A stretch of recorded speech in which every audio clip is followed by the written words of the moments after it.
So, do you think having a tailor-made gamification strategy is important? I would say yes.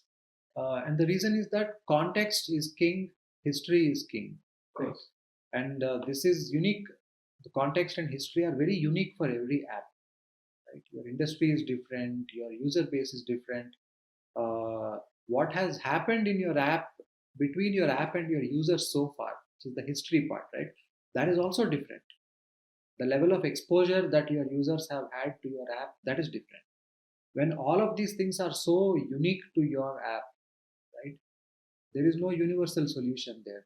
So I would agree that there is a certain amount of tailor-made strategy that's necessary, but just so that people who listen to this are not scared outright, um, I'm also a big believer in starting small, right? Okay. Don't think of this as gamification, think of it as a new thing. And Okay. if it's a new thing, you don't jump into it, right? You would rather start small.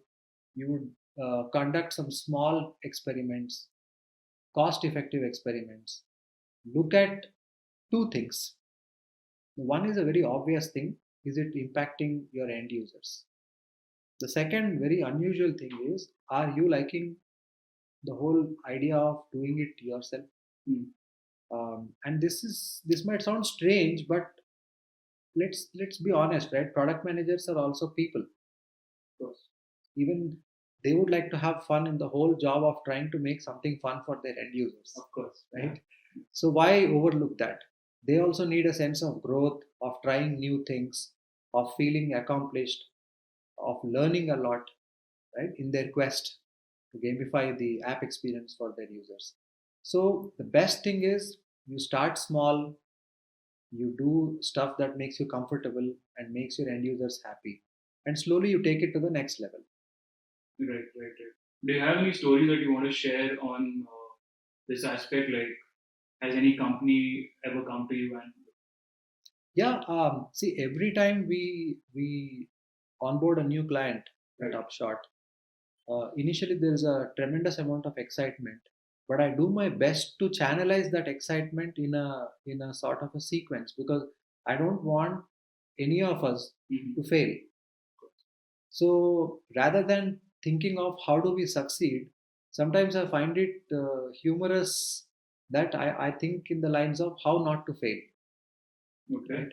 And it unlocks a lot of ideas if you think of it that way, Mhm. because you suddenly become careful and conscious about, okay, I don't want to try too many things. Okay. I want to build confidence in the concept. I don't want an all or nothing approach to it. So we try really hard with our clients to identify the one, two, three small things that can be done quickly, right?